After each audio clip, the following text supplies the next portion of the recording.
Boys and girls, we're very honored to have you come here today to the South Florence Library because we have a special treat for you. This is March, and in March, no matter what nationality you are, whether you're French, Italian, Spanish, Portuguese, Vietnamese, or Irish, everyone is Irish in Lawrence. Not just in Lawrence, but throughout the world, because this is the month of what we call St. Patrick. And during this month, we celebrate all the wonderful things that Irish people do. Just like in June, when we have the Hispanic festival here, we celebrate all the wonderful things that Spanish people do. So this month, we're going to celebrate some Irish people month. And we have with us today some special guests. This here is a person who comes from a place called Ireland. And Ireland is about 3,000 miles away from here. Someday, I hope, one of you or all of you can go visit that wonderful place. And she not only comes from Ireland, but she's representing today the country of Ireland in Lawrence, Massachusetts. She came especially to see us today. And her name is Miss Laughlin. So she's the Vice Consul General to Boston from Ireland. So let's give her a nice welcome.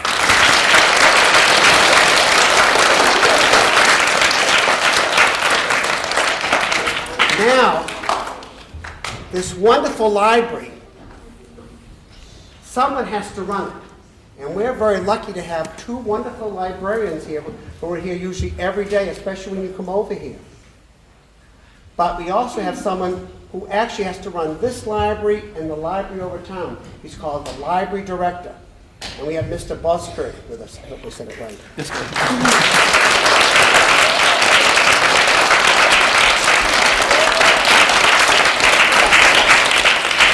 Mr. Buskirk doesn't come from Ireland. He lives right here in Lawrence, Massachusetts. So we're very honored to have someone who knows all about all types of books with us. And finally, the other person I'm going to introduce is a lady who comes from a group called the Ladies Ancient Order of Hibernians. She's their president, Mrs. Fink. So let's give her a nice.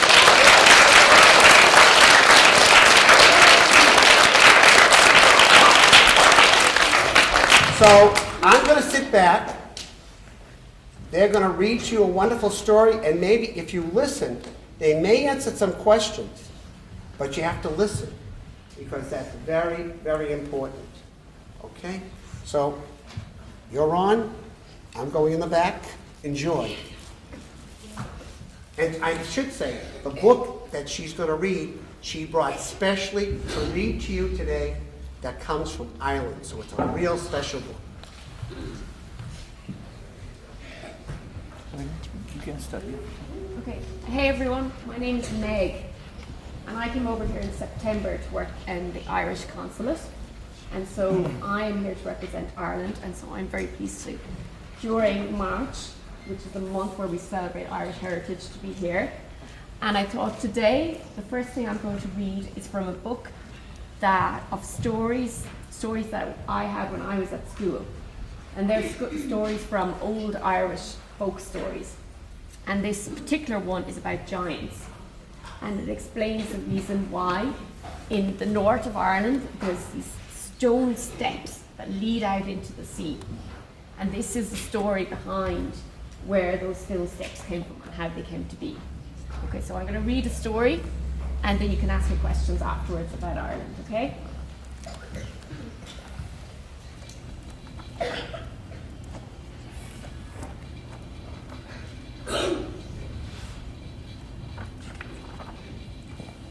The story's called The Giant from Scotland. Do you know where Scotland is? Scotland is across the sea from Ireland. And it's the northern part of Great Britain. So there's a sea that separates Ireland and Scotland. Okay. So the giant from Scotland. Fionn and his wife Una lived in their castle by the sea in County Antrim in Ireland. One day, a stranger arrived. It was a messenger from Scotland, a country across the sea. I bring a challenge from the mighty Angus, the messenger said.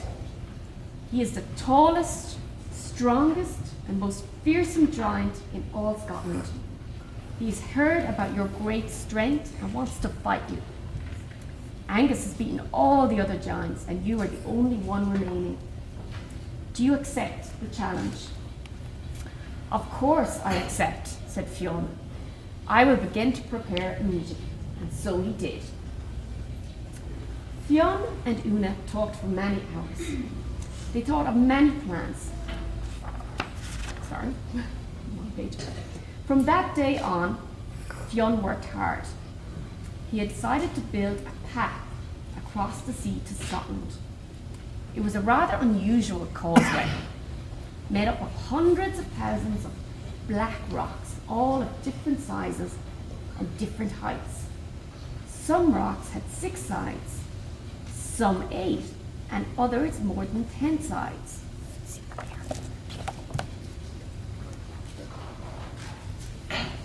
The warriors of the Fianna looked on in amazement as Fionn worked each day before the long causeway stretched miles into the sea.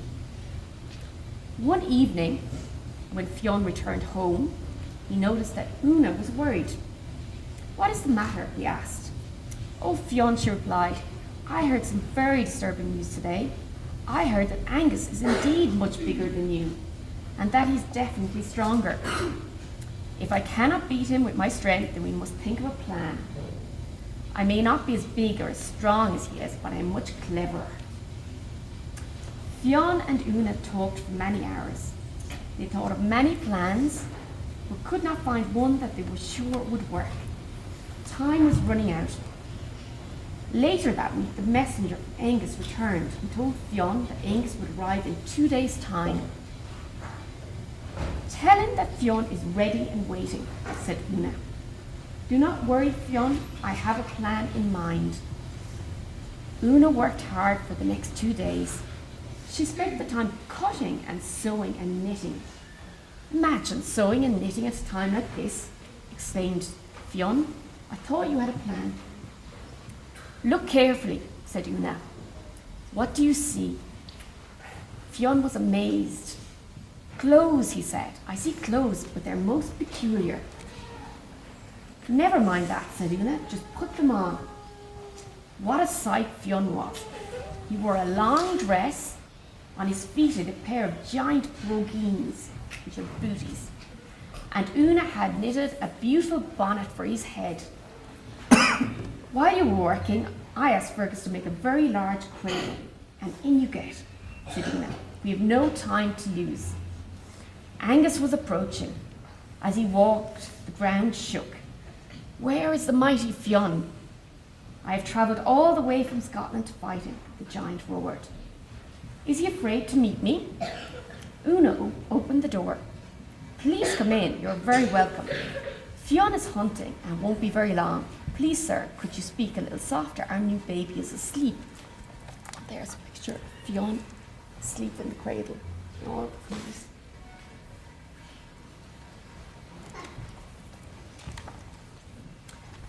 "That is your baby?" Angus gasped in shock. "Yes, he's rather small now, but he will grow," replied Una. Angus was frightened. He'd never seen a baby this big. If this is Fionn's small baby, what size is Fionn? He wondered. Fionn himself must be enormous. Angus hurried out, and without turning, he ran across the causeway. And he was running. A thought struck him. What if Fionn is following me? To prevent this happening, he began to remove the stones from the path. And by the time he arrived home to Scotland, all that was left was a few yards of path jutting out from the coast of Antrim into the sea. And to this day, only that part of the causeway remains. There's a picture of the giant as he runs away back to Scotland. And so if you visit Ireland today, you will find the stone steps that lead out into the sea from the day that the giant ran away. So, questions? He's waiting.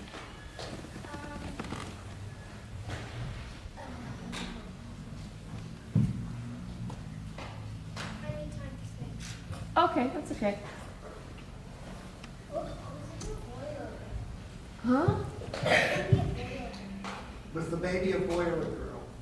The baby was a boy, it was Fionn. So Fionn dressed up in the baby's clothes so the giant would think that he was much bigger than he actually was.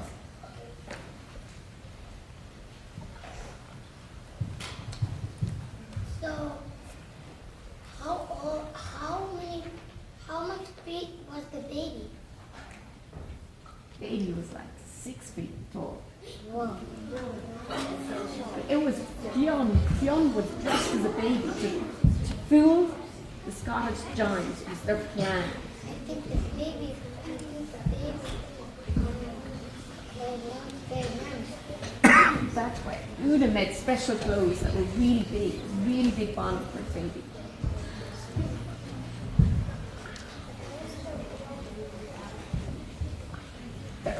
They didn't have a baby there. They just wanted to fool the giant. They wanted the giant to think if the baby is really big, which was Fionn disguised as a baby, then Fionn must be really big and then bigger than him. So he ran away.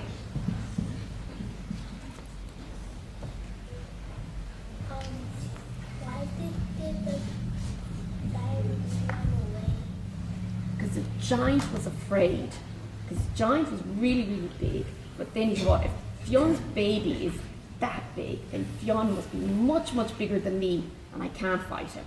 So he ran away, and then he didn't want Fionn to follow him, so he took the path, the way that led across between Ireland and Scotland. You really You really How? We have two languages in Ireland. We have English, like you guys, so most people speak English, and then we have parts of the country that speak Irish. Is there a real giant? In all the stories and myths of Ireland, we have stories about giants and little people called leprechauns, and we have druids who have magic. And so all our ancient stories are filled with stories about giants and little people and leprechauns. Did he take away all the steps, or just some of them? No, just some of them. And so that means if you visit Ireland today, you can see all of these different types of stone steps, and they all just lead out into the sea.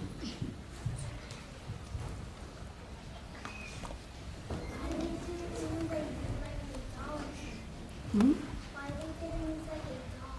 They wanted it to be really big, so that the giant would be scared. So the doll would be too small. Do some that live in Ireland speak British?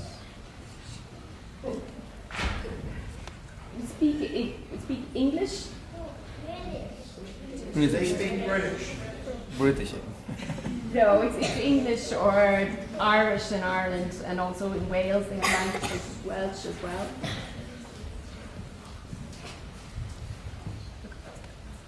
How do you talk Irish? Hmm? How do you speak Irish? Okay. There is some words like if you're greeting somebody, you can go Díobh, which means how are you, and you can say Fáilte, which is welcome, which is a phrase Fáilte? you might hear a lot. Fáilte to Florence. Yes, thank you. Is one of the phrases is Céad Míle Fáilte, that's 100,000 welcomes, and that's a way of greeting people. Is this a true or false story? It's a legend from ancient times. So I haven't seen a giant, but there may have been giants and myths. It's like stories, like fairy tales, but they're Irish fairy tales about tribes and kings and castles and their time then. And also I brought with me today, this is the Irish flag. You might see that a lot around St. Patrick's Day. And also, on the the whole month of March is about Irish heritage, but then on the 17th of March is our national day, and that's St. Patrick's Day. And that's after the patron saint of Ireland, who came and brought Christianity to Ireland.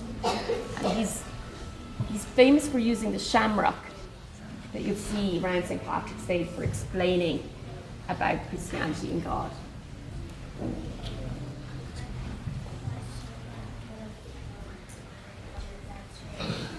Yeah, this flag. And is there anybody here whose family is from Ireland or has Irish connections? Oh, I see lots. So you guys might know that, the Irish flag. My dad said his grandpa was 6 feet tall. He's just the same size as Fionn.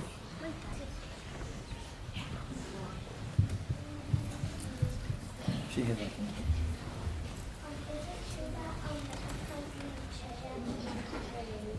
Yeah, one of the stories about the leprechauns, and there's lots of stories about wee folk, small people in Ireland, and one of them about leprechauns is if you see a rainbow in the sky, you know the rainbow after it's rain, at the end of the rainbow there's a leprechaun and has a pot of gold. And so some people, when they see a rainbow, think of the leprechauns. Oh, and I saw one when I was walking to a park at Florida. I'm like, seriously.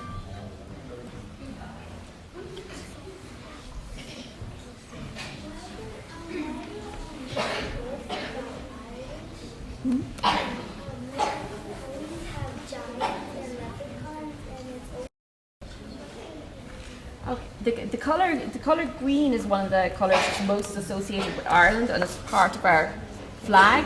And there's other flags that we've had over the years that would have more green on them. And so part of our tradition is stories about ancient times and people and magic and druids.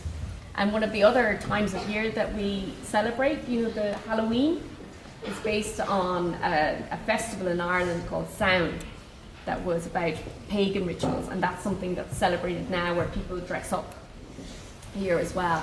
And so St. Patrick's Day as well, we celebrate in Ireland with a parade, but the actual first celebration of St. Patrick's Day with a parade was in Boston. And so we often take on parts of our culture, we bring it here to America, and then parts of American Irish culture, we bring it back to Ireland. So we're always sharing with each other our stories.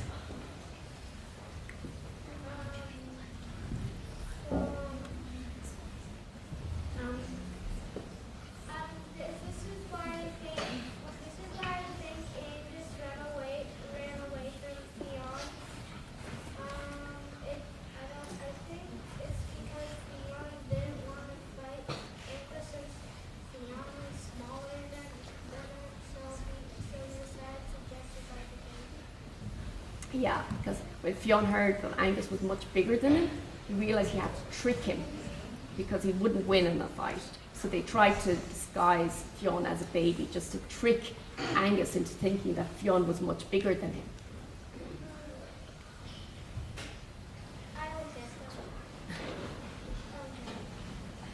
He was thinking that if Fionn's baby was really, really big, then Fionn must be much, much, much bigger.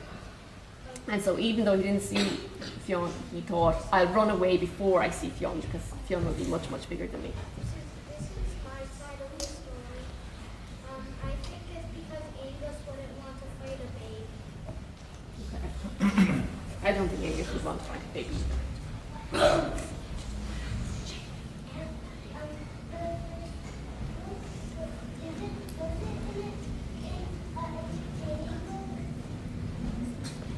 Yes, these are stories that are passed down, and in the beginning they weren't written down. People just told stories, gathered together, and then later people wrote down the stories.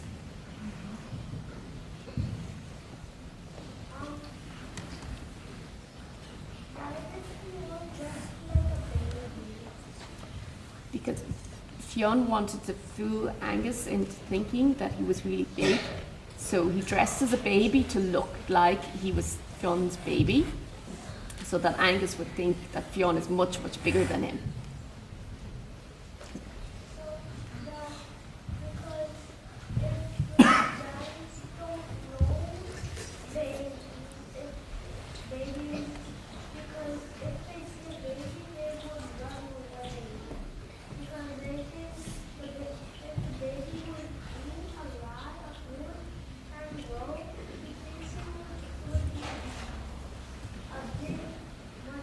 Yes, yeah.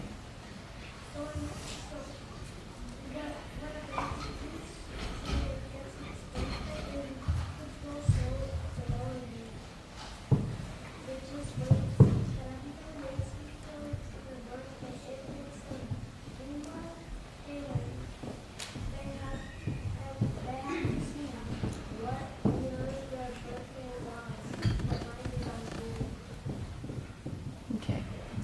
And has anybody here celebrated St. Patrick's Day before? Have you dressed up for it? Have you been to a parade? Are you looking forward to St. Patrick's Day this year?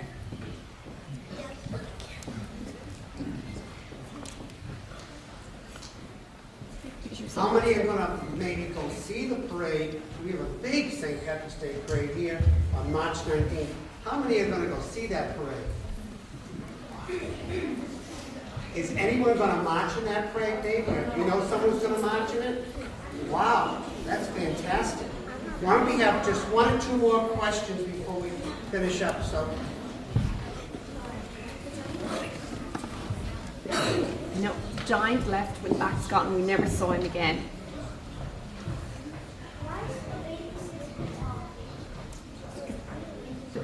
The baby was Fionn dressed as a baby. So he was like a grown-up, but disguised as a baby.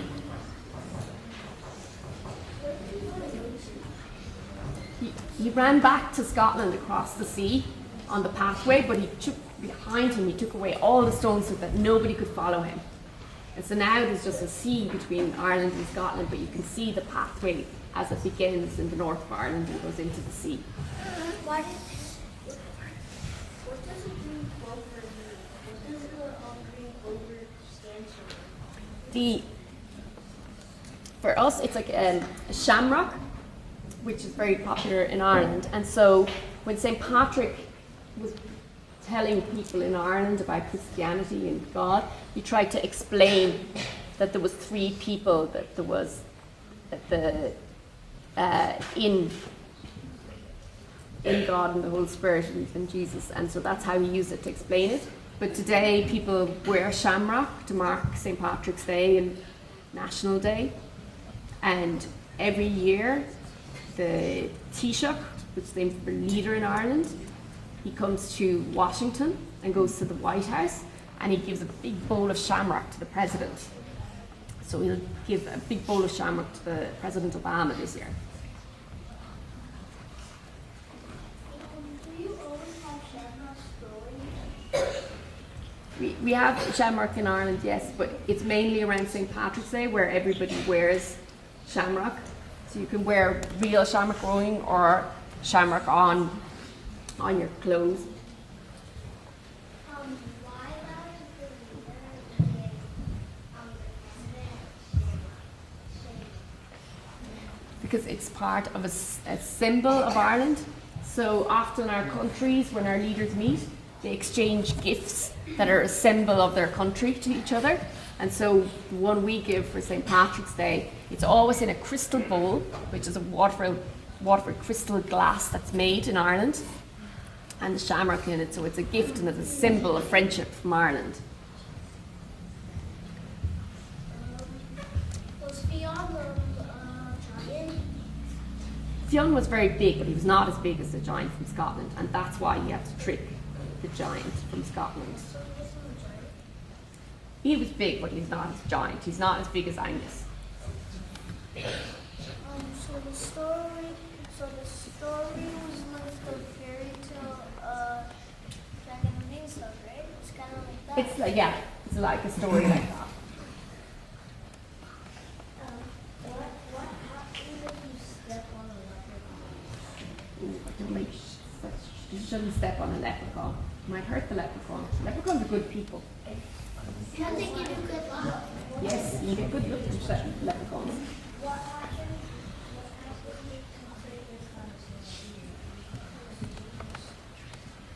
Sorry?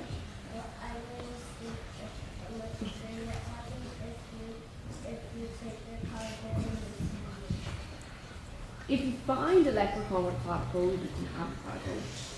It's very hard to find leprechauns. Let's thank our wonderful guests for being with us today.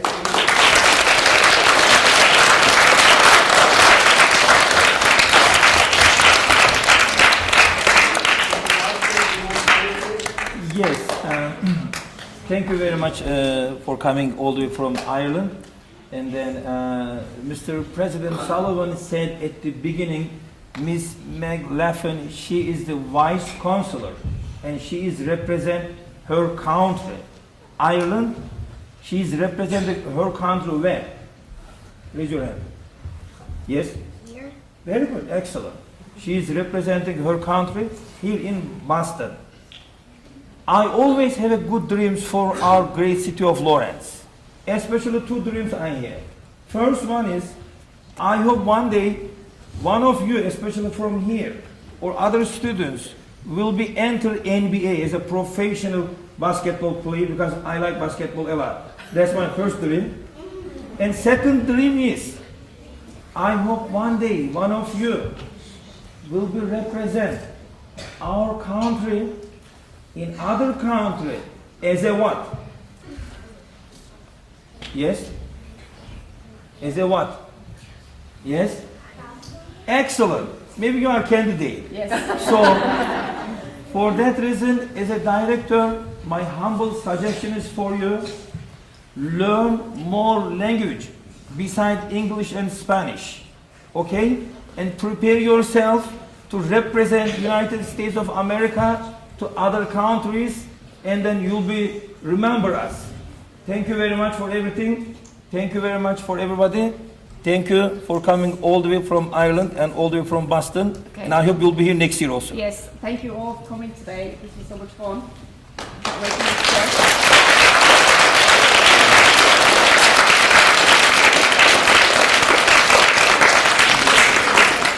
Just before you leave, you've got a great audience. And so I think all of us adults here, older people, should give you a round of applause because you've been wonderful, a wonderful audience.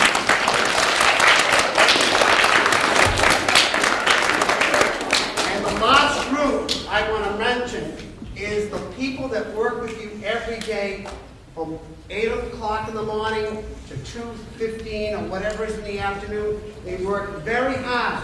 And those are your teachers. Because the more you read, the more you learn in school, the farther you're going to go. And someday, if you really work hard, you may be able to go to another country, or you may even represent it as a consul.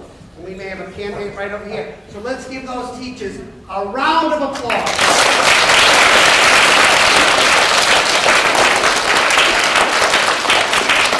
Thank you very much for coming. Have a great day. And we'll see you at some of the great events. Maybe we'll see you along that parade route as we march to the great city of Florence. Have a great day, boys and girls. Teachers, thank you very much.